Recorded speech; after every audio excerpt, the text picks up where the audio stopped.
Good morning, dear students. I am explaining you transformation. What is transformation? Transformation means the structure changing of a sentence. मतलब कि sentence का रूप बदल देना, लेकिन उसका अर्थ नहीं बदलना चाहिए। रूप उसका बदल जाए लेकिन उसका अर्थ नहीं बदलना चाहिए। अब रूप कैसे बदल जाए? मान लो मैं ये कहूं Akbar was a famous king, emperor. Akbar was a famous emperor. Akbar एक प्रसिद्ध सम्राट था। तो ये अफर्मेटिव सेंटेंस है। इसको अगर हम नेगेटिव करें तो हम ये कहेंगे Akbar was not a notorious emperor. तो ये सेंटेंस नेगेटिव हो गया। अब इन दोनों सेंटेंस का अर्थ सेम है। Akbar was a famous emperor, Akbar एक प्रसिद्ध सम्राट था, और दूसरे वाले का अर्थ हुआ अकबर एक बदनाम सम्राट नहीं था। तो बदनाम सम्राट नहीं था तो कैसा था? प्रसिद्ध था। तो एक सेंटेंस नेगेटिव हुआ, एक सेंटेंस अफर्मेटिव हुआ, लेकिन दोनों का अर्थ एक जैसा हुआ। यही ट्रांसफॉर्मेशन होती है। तो ट्रांसफॉर्मेशन करने की बहुत सारे मेथड्स हैं, जिनमें से सबसे पहले आता रिमूवल और एडवर्ब टू। ट्रांसफॉर्मेशन पढ़ते समय जब हम एक चैप्टर पढ़ते हैं रिमूवल ऑफ एडवर्ब टू, मतलब एडवर्ब टू को हटाना, तो हटाने का चैप्टर पढ़ने के बाद फिर हम इसको लगाने का चैप्टर पढ़ेंगे, एड ऑफ एडवर्ब टू। तो जो रूल आपको हटाने में फॉलो करने हैं, सेम रूल्स आपको उसे ऐड करने में फॉलो करने हैं। तो एडवर्ब टू का मतलब होता है बहुत ज्यादा, तादाद से ज्यादा, बहुत ही ज्यादा, बियॉन्ड द प्रॉपर लिमिट। ठीक है। और रूल नंबर 1 के अकॉर्डिंग होगा change TOO into so and two into that plus subject plus can और कुड नॉट। सेंटेंस में दो टू आएंगे। एक पहला TOO, इसे हम कहते हैं एडवर्ब टू, और दूसरा होता है TO2, इसे हम कहते हैं इन्फिनिटिव टू। आप जानते हैं इन्फिनिटिव के बाद में तो वर्ब फर्स्ट फॉर्म यूज करते हैं। तो TO2 को हटाकर SO सो यूज करना है। TOO को हटा देना है सेंटेंस में से, SO सो यूज करना है। और TO2 इन्फिनिटिव टू को हटाकर हमें यूज करना है कंजक्शन दैट और सही सब्जेक्ट। मतलब सेंटेंस में जो बाद वाला पार्ट है TOO के साथ में जो वर्ब आ रही है, उस एक्शन वर्ब के लिए जो सब्जेक्ट प्रयोग होना है वो सब्जेक्ट लेके आएंगे, और उसके बाद कैन या कुड का प्रयोग करेंगे। अगर सेंटेंस प्रेजेंट टेंस में है तो कैन का प्रयोग करेंगे, और अगर सेंटेंस पास्ट टेंस में है तो कुड का प्रयोग करेंगे। तो इसमें एग्जांपल नंबर 1 है he is too busy to talk. तो TO2 और TOO और TO2, इन दोनों टू को हमें हटाना। एक ये वाला एडवर्ब है और ये वाला इन्फिनिटिव है। तो जब हम इनको हटाएंगे तो सेंटेंस बनेगा he is so busy that he can not talk. TOO को हटाकर सो का प्रयोग किया गया, TO2 को हटाकर दैट और ही और कैन नॉट का प्रयोग किया गया, क्योंकि सेंटेंस में इज का प्रयोग है। तो इसका मतलब हुआ वह इतना व्यस्त है बात करने में, वह बात करने में बहुत ज्यादा व्यस्त है। तो नीचे वाले सेंटेंस की हिंदी निकलेगी वह इतना व्यस्त है कि वो बात नहीं कर सकता। इसका मतलब बहुत ज्यादा व्यस्त है। Sentence number 2, she was too fat to run fast. TOO adverb too, TO2 infinitive to. TOO को हटा के सो का प्रयोग करेंगे, TO2 को हटा के that plus subject plus could not या कैन नॉट का प्रयोग करेंगे। तो ये हुआ she was too fat to run fast.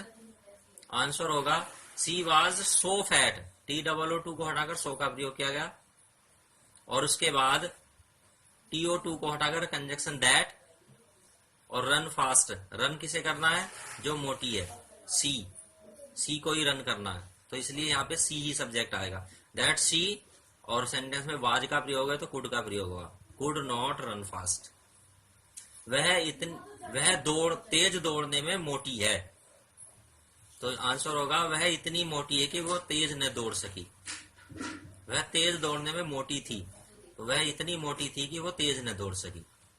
Rule number 2 देखते हैं, if for plus object is used, remove for and change object into subject and use it. क्या होगा कि सेंटेंस में TO2 के पास में, इन्फिनेटिव 2 के पास में फॉर प्लस ऑब्जेक्ट का प्रयोग किया जाएगा, तो जब फॉर प्लस ऑब्जेक्ट का प्रयोग किया जाएगा तो हम आंसर लिखते समय फॉर को हटा देंगे और जो ऑब्जेक्ट है उसका सब्जेक्ट बना देंगे, और सेंटेंस के लास्ट में इट का प्रयोग भी करेंगे। इसके लिए example number 3, the question is too difficult for me to solve. अब डिफिकल्ट तो क्वेश्चन है, लेकिन सोल्व कौन किसे करना है, मुझे करना है। अभी ऊपर वाले सेंटेंस में दोनों सेंटेंसों का सब्जेक्ट एक ही था।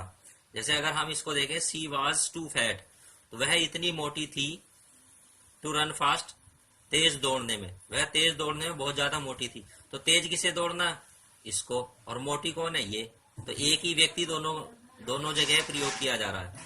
एडजेक्टिव भी प्रयोग किया गया है उसी के लिए, और एक्शन वर्ब रन भी उसी के लिए प्रयोग की गई है।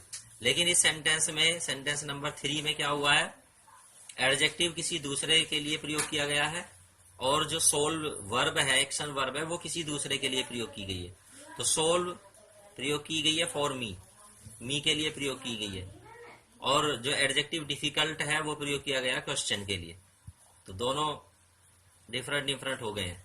तो ऐसी पोजीशन में जब फॉर मी का प्रयोग किया गया है तो हम फॉर को हटा देंगे और मी को आई में चेंज कर देंगे, और दैट के बाद में इसे यूज करेंगे आई। तो question is too difficult for me to solve, तो ये बन जाएगा the question is so difficult that I can not solve it. TOO को हटाकर सो का प्रयोग किया गया, और फॉर मी को हटाकर दैट, आई और कैन नॉट का प्रयोग किया गया। ठीक है ना, यहाँ पे हम सो का प्रयोग करेंगे और यहाँ पे दैट, आई, कैन नॉट, और उसके बाद में सोल्व इट का प्रयोग भी हम करेंगे, क्योंकि हमें इसे सोल्व करना है। इट जो है वो क्वेश्चन के लिए प्रयोग किया गया है। Example number 4, the log was too heavy for him to lift. जो लट्ठा था वो इतना भारी था उसके लिए उठाने में, लट्ठा उसके लिए उठाने में बहुत भारी था। तो आंसर बनेगा the log was so heavy that he could not lift it. TOO की स्थान पर सो का प्रयोग, और फॉर हिम को चेंज कर दिया ही में। जब हम वापस इसको प्रयोग करेंगे तो ही को हम फॉर हिम में चेंज करेंगे, ये विशेष रूप से ध्यान रखना आप। ऊपर वाला जो सेंटेंस है जैसे सी है, तो जब हम यहाँ देखेंगे यहाँ पे भी शी प्रयोग किया गया है और यहाँ पे भी शी प्रयोग किया गया है, तो फिर हम इसको शी को फॉर हर में कन्वर्ट नहीं करेंगे, क्योंकि दोनों पार्ट का सब्जेक्ट एक है। जब दोनों पार्ट का सब्जेक्ट एक होता है तो उसको फॉर प्लस ऑब्जेक्ट में कन्वर्ट नहीं किया जाता। लेकिन यहाँ पे जब हम देखेंगे कि यहाँ पे तो लट्ठे का प्रयोग किया गया है और यहाँ पे ही का प्रयोग किया गया, जब ये दोनों पार्ट अलग अलग हो गए तो इस ही को फॉर हिम में कन्वर्ट करेंगे वापस।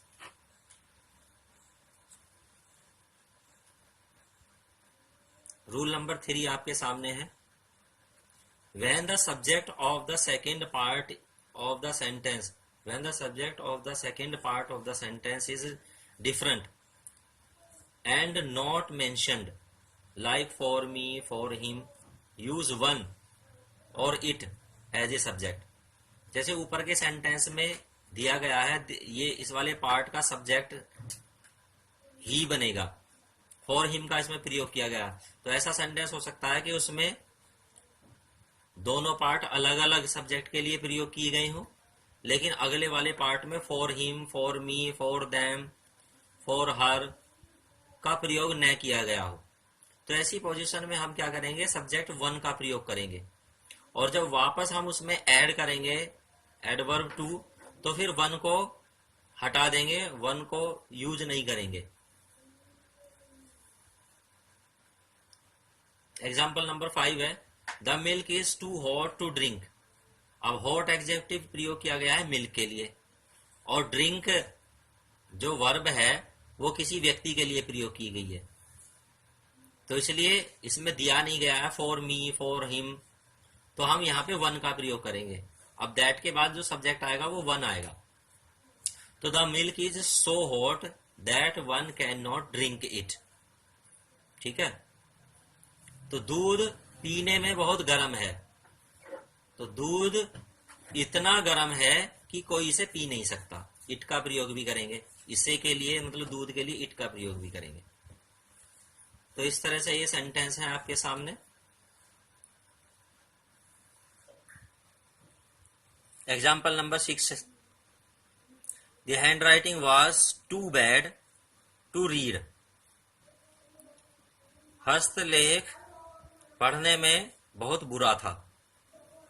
तो TOO को हटा के सो का प्रयोग करेंगे, और TO2 को हटाकर दैट, और सब्जेक्ट लेके आएंगे जो उसको पढ़ेगा, जो इसको रीड करेगा वो सब्जेक्ट लेके आएंगे। तो अब इसमें दिया हुआ नहीं है, तो हम वन का प्रयोग ही करेंगे इसमें। तो दी hand writing was so bad that one could not read it. TOO को हटाकर सो का प्रयोग किया गया, और TO2 को हटाकर सब्जेक्ट कंजक्शन दैट, और जो इसे पढ़ेगा वो दिया नहीं गया, तो हमने वन का प्रयोग करेंगे, और वन की हिंदी होगी कोई, और फिर वाज की अकॉर्डिंग कुड नॉट का प्रयोग करेंगे, और रीड इट, हैंड राइटिंग के लिए इट का प्रयोग किया गया। तो अब ये सेंटेंस बना, हैंड राइटिंग या हस्तलेख इतना बुरा था कि कोई इसे पढ़ नहीं सका। Example number 7, the epic is too large to read in 2 days। अब अभी हमने वन का प्रयोग किया था, अब हम इट का प्रयोग भी सेंटेंस में करके देख सकते हैं। लेकिन जब हम इट का प्रयोग सेंटेंस में करेंगे तो सेंटेंस पैसिव वॉइस में चला जाएगा, और इसलिए हम बी के साथ में वर्ब की थर्ड फॉर्म का प्रयोग करेंगे फिर। तो the epic is too large to read in 2 days, तो होगा the epic is so large that it can not be read in 2 days। महाकाव्य 2 दिन में पढ़ने में बहुत बड़ा है। महाकाव्य 2 दिन में पढ़ने में बहुत बड़ा है, तो महाकाव्य इतना बड़ा है कि इसे 2 दिन में नहीं पढ़ा जा सकता, नहीं पढ़ा जा सकता। तो ये पैसिव वॉइस में सेंटेंस चला गया, तो इसके लिए हम बी के साथ वर्ब की थर्ड फॉर्म का प्रयोग किया हमने। Example number 8, the stone was too heavy.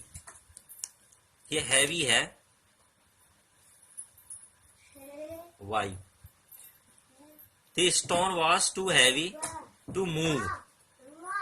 पत्थर खिसकाने में बहुत भारी था, पत्थर खिसकाने में बहुत भारी था। अब इसे सोल्व करेंगे तो बनेगा the stone was so heavy, पत्थर इतना भारी था, that it could not be moved, कि इसे हिलाया न जा सका। ऊपर हमने वन का प्रयोग किया है, इन 2 सेंटेंसों में हमने इट का प्रयोग किया गया। तो लेकिन इट का प्रयोग होने से बाद वाला सेंटेंस पैसिव वॉइस में चला गया, इसलिए बी के साथ में मूव्ड का प्रयोग किया गया वर्ब की थर्ड फॉर्म। या हम इसको वन का प्रयोग करते हुए भी बना सकते हैं, तो फिर इसमें पत्थर के लिए इट का प्रयोग सेंटेंस के लास्ट में होगा। तो होगा the stone was so heavy that one could not move it. कभी कभी सेंटेंस में नेवर का प्रयोग भी हो सकता है, जैसे example number 9, English was never too difficult to understand. अंग्रेजी समझने में कभी कठिन नहीं थी, अंग्रेजी समझने में कठिन कभी नहीं थी। तो जब सेंटेंस में नेवर का प्रयोग होगा, आप भी अपने आंसर में नेवर का प्रयोग करेंगे और सारे रूल्स एज इट इज रहेंगे। तो इंग्लिश वॉज नेवर TOO को हटाकर सो का प्रयोग, डिफिकल्ट टू को हटाकर TO2 को हटाकर दैट, और वन का प्रयोग, one could not understand it. English was never so difficult that one could not understand it. अंग्रेजी समझने में कभी इतनी मुश्किल नहीं थी कि कोई इसे समझ न सके। अंग्रेजी कभी भी इतनी मुश्किल नहीं थी कि कोई इसे समझ न सके। Example number 10, he is too strong not to win the competition. अब नेवर का प्रयोग ना होकर नॉट का प्रयोग हो सकता है। तब इस सिचुएशन में हम क्या करेंगे, नॉट को तो हटा देंगे और आगे वाले सेंटेंस में सब्जेक्ट के बाद में अभी हम यूज कर रहे हैं कैन और कुड, तो कैन और कुड का प्रयोग ना करके हम विल और वुड का प्रयोग करेंगे। अगर सेंटेंस में इज का प्रयोग है, सेंटेंस में विल का प्रयोग होगा। अगर सेंटेंस में वाज का प्रयोग होगा तो यहाँ पे फिर विल की बजाय वुड हो जाएगा और नॉट हम यहाँ से हटा देंगे। सेंटेंस होगा he is too strong not to win the competition. वह कॉम्पिटिशन न जीतने में मजबूत, बहुत ज्यादा मजबूत है। इसको बनाएंगे वह, he is so strong, TOO को हटाकर सो का प्रयोग, दैट फिर TO2 को हटाकर दैट का प्रयोग और नॉट इसमें प्रयोग नहीं करेंगे, और he will win the competition. वह इतना शक्तिशाली है कि वह प्रतियोगिता जीतेगा। तो इस तरह से रिमूवल ऑफ एडवर्ब टू को हमने एक्सप्लेन किया है। आप इनके रूल्स बहुत अच्छे से देखिए, समझिए। एक दो रूल्स और बच गए हैं, उन्हें हम नेक्स्ट क्लास में आपको एक्सप्लेन करेंगे। धन्यवाद।